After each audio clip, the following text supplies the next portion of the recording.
So, hello everyone, and welcome to another Flower Power Live. Today is December 6th, and I'm continuing my series of plants that are common sort of kitchen spices that we don't really think of as being medicinal. And so today, our plant of the day is nutmeg. Now, nutmeg has quite the history, and I will get into that. Lots of fun stories about nutmeg. But first, I want to say thank you for joining me. My name is Allison from the Well Cultivated Life, and I love coming here every week and sharing plant wisdom with you. So, nutmeg, this little guy right here, is the seed of a plant called the Myristica fragrans, and it grows, or it's native to Indonesia. And so it was only found in this one very, very small region for centuries. And but it was a very, very valuable and popular spice. And so for many, many centuries, the trade in nutmeg from these spice islands was done by mostly Middle Eastern or North African traders. And they made a lot of money off of it because it was very, very valuable. And one of the ways that they did that was that they hid the location of their plantations, or even like the whole island. No one was allowed to talk about where nutmeg came from so that no one else could go and find it and steal their merchandise, right? And they even went so far as to take these little nutmegs, dip them into lye so that it sort of disabled their ability to germinate, so that no one would, even if they bought one, they wouldn't be able to germinate it and start their own plantation somewhere else in a similar climate. So they were very, very secretive about this whole thing. But of course, Europeans got in on this and they wanted to be part of the trades. And in fact, that was the actual reason why Columbus was sent off west to try to get to the Spice Islands faster and discover a better trade route. And we all know what happened after that, right? But there's this great quote that I found online, which says that spices during this time were worth as much as, this is like the 16th and 17th century. They were worth as much as gold, and land was even purchased with something as simple as a handful of peppercorns. Can you believe that? Or a pound of nutmeg could be traded for 7 giant oxen. Bizarre, huh? In fact, to end a war and hostilities between two countries, the Dutch traded an insignificant colony of New Amsterdam on the island of Manhattan to the British for a nutmeg-rich island in Indonesia. So much value that people made a lot of money, and there was a lot of secrecy going on.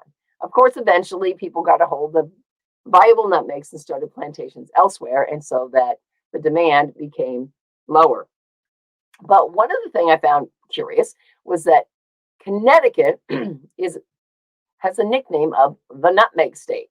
I thought, well, why would that be? Because nutmeg does not grow. I mean, it's a tropical species. It's not going to grow in Connecticut. But apparently during this time, there was a lot of people, and I guess mostly people from Connecticut, who decided to try to make a living by making fake nutmegs. So they would carve these out of like balsa wood or some other kind of easy to carve wood and dye them and go to all this trouble to make a fake nutmeg because they were worth so much money. Now, I don't know. I don't think I would be still calling myself the Nutmeg State and being so proud of this history, but I guess that's what they like to do in Connecticut. But what I want to do is show you this cool, really cool picture. So nutmeg and mace, if you've ever heard of that, another type of spice, are both from the exact same plant. So the nutmeg grows in this big outer seed pod, which is very similar if you've ever seen a whole walnut as it first comes off the tree. It also has like this outer covering. And then inside is the seed. And on the outside of the seed, see that reddish, lacy part on there? That's actually the mace. And so what happens is the mace comes off. It's set aside separately. And then you have to peel it down again before you get to these actual little nutmeg seeds in the center. And the mace is a very similar flavor to nutmeg, but it's milder, and it's not quite as common as using the nutmeg. So pretty cool though. I had no idea. I've seen ground up mace, and it's kind of like a light melon colored, orangey color, but this is what it looks like when it's fresh. Pretty wild. So nutmeg is not something that's used really in like Western herbalism, but it does have use and a history of use in Ayurvedic and, you know, Southeast Asian medicines. And one of the great things about nutmeg is it tastes so good. It's really easy to take your medicine, right? You just grate it onto everything.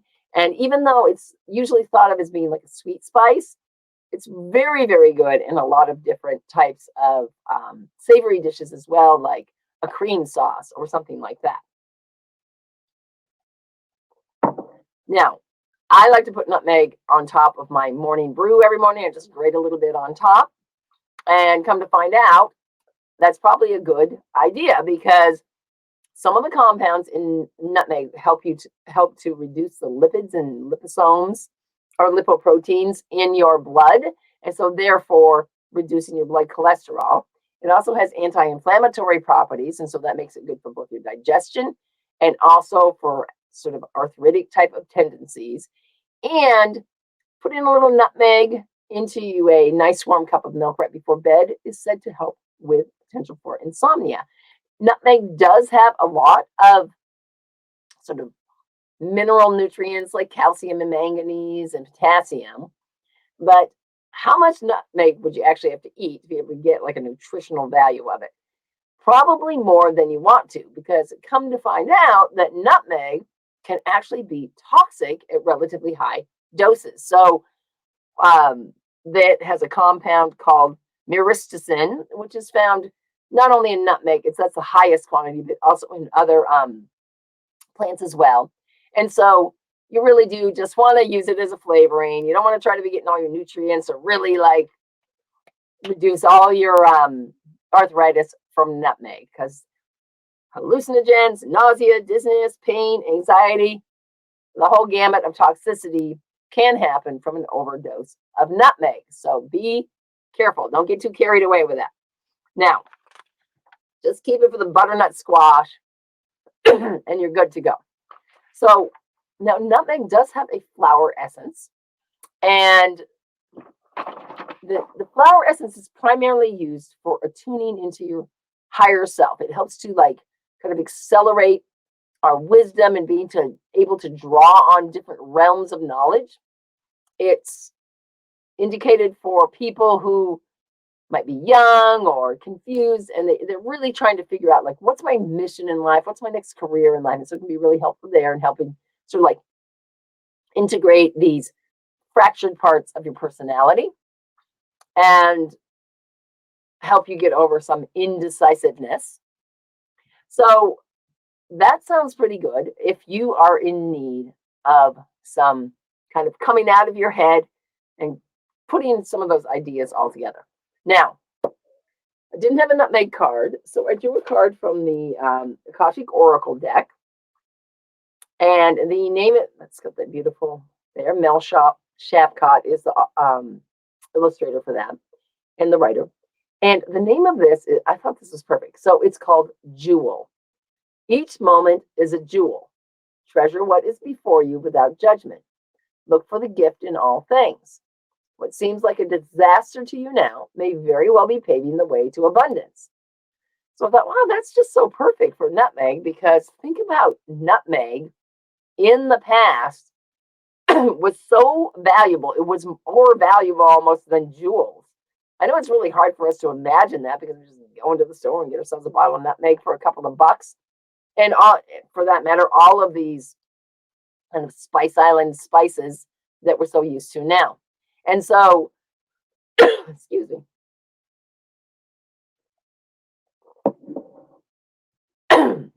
Goodness. Okay. So we can go in, we can buy this now. We don't really think of it as being that value, but so what it's the question is, or what it's bringing up is like value can change, right? And value is sort of situation or person dependent, and it's mutable, and it can also be kind of unpredictable. So one question is, what is valuable to you? When we think of our values and valuable, like what is important to you? Have you examined what's valuable or of value to you lately? This is a good time of year for this. I've been talking about this for the last month or two, like sort of reassessing where do I, not that we have to renew our life as uh, at the beginning of a new year, but it is a natural time that we tend to sort of go within and do a little bit more soul seeking and internal knowledge seeking. So that's just the question. What's valuable to you? What um, is that going to be valuable in the future? And one of the important things that the card is mentioning is that a lot of times things happen to us and we think they're terrible. But as time goes on, most of the time, we look back and we see that there was a lot of value in sort of the lesson that we learned from a different situation. So even when you come into something that's negative, even if it's something that you weren't expecting, that you don't want, or you think you don't want, try to set yourself back a little bit. Take a look at it for what is the value in this situation that I can take out of it. Look at each moment as a jewel and appreciate the potential for the future. So that is our message from Nutmeg tonight. I hope you enjoyed this, and I am looking forward to having Nutmeg on my coffee tomorrow morning. And I will see you next week. Until then, feel free to follow me on Instagram at Cultivate My Life. Cultivate My Life. And I hope you all have a great evening. Take care, everybody. Bye-bye.